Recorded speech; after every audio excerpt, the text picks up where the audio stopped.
ಅನ್ಯಗಳನ್ನು ವಿಸ್ತರಿಸುವಾಗಿ ಹೇಳ್ತಾರೆ.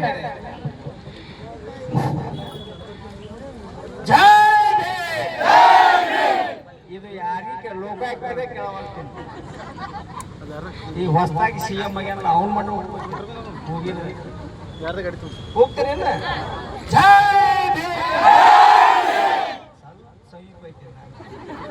ಯಾಕಂದ್ರೆ ಅದ ಎಲ್ಲರೂ ಭ್ರಷ್ಟು ಕೂಡಿಬಿಟ್ಟಾರ. ಯಾಕಂದ್ರೆ ಮಣ್ಣೊಬ್ಬ ರೈತ ನೆತ್ತಿಯೊಳಗೆ ಚಪ್ಪಲ್ ಇಟ್ಕೊಡೋದ್ರು ಧ್ಯಾನದೇ ಆಗಿದೆ ಅವ್ರಿಗೆ. ಇನ್ನು ಒಟ್ಟು ಚಪ್ಪಲ್ ತಗೊಂಡು ಹೊಡ್ಕೊಂಡು ಧ್ಯಾನದ ಯಾಕಂತಿಲ್ಲ ಗೊತ್ತಿಲ್ಲ. ಅದಕ್ಕೆ ಇನ್ನೊಮ್ಮೆ ಆಗ್ಬೇಕು. ಇವತ್ತು ಕರ್ನಾಟಕ ದಲಿತ ಸಂಘರ್ಷ ಸಮಿತಿ ಭೀಮವಾದ ಇವತ್ತು ಬಿಸಿಲಿನೊಳಗೆ ನಾವು ಎಲ್ಲರೂ ಬಂದ್ವಿ. ಯಾಕಂದ್ರೆ ನಾವೆಲ್ಲ ಕೂಲಿ ಮಾಡ್ಕೊಡ್ತೀವಿ. ನಾವು ಅವ್ರಿಗತ್ತೆ ನಮಗೇನು ಕಾರ್ ಗಾಡಿ ಇಲ್ಲ, ಎ ಸಿ ಇಲ್ಲ, ಅಡುಗೆ ಮಾಡೋರು ಬೇರೆ ಇಲ್ಲ, ಚಲೋ ಚಲೋ ಕಾಟ, ಚಲೋ ಚಲೋ ಬಂಗಾರ ಬೆಳ್ಳಿ. ಯಾಕಂದ್ರೆ ಕೆಲಸ ಮಾಡೋಕ್ರೆ ಬಂಗಾರ ಕೊಟ್ಟಾಗ ಕೆಲಸ ಮಾಡ್ತಾರೆ. ನಿಮಗೇನಿರಲ್ಲ, ಕೈಯ ಕುರುಪಿ ಕೈಯ ಬಾರಿ. ಹೌದಲ್ಲ? ಅಷ್ಟೇ ಆಗಿ ನೋಡಿ ಲಕ್ಷ ಕೂಡ ಅವ್ರು ಹೆಂಗೆ ಗೊತ್ತಾಡಕತ್ತಾರ. ನೀವು ಆರಾಮ್ ಕೂತ್ಬಿಟ್ಟು ಬಿಸಿಲಿ. ಯಾಕಂದ್ರೆ ನಿಮ್ಗೆ ಗೊತ್ತು ಬಿಸಿಲು ಮಳೆ ಎಲ್ಲ ಗೊತ್ತು. ಈ ನೌಕರ್ ವರ್ಗ ಹೌದಲ್ಲ? ಹಿಂದಕ್ಕೆ ನಾವು ಲೋಕಾಯುಕ್ತಕ್ಕೆ ಮನೆ ಕೊಡ್ತೀವಿ. ಒಂದು ವರ್ಷ ಆಗಿ ಹೋಯ್ತು. ಮತ್ತೇನಂತಾರ, ನಿಮ್ಮ ಅರ್ಜಿ ಹವಾಲುಗಳನ್ನು ಕೊಡ್ರಿ, ನಾವು ಇತ್ಯರ್ಥ ಮಾಡ್ತಾರೆ.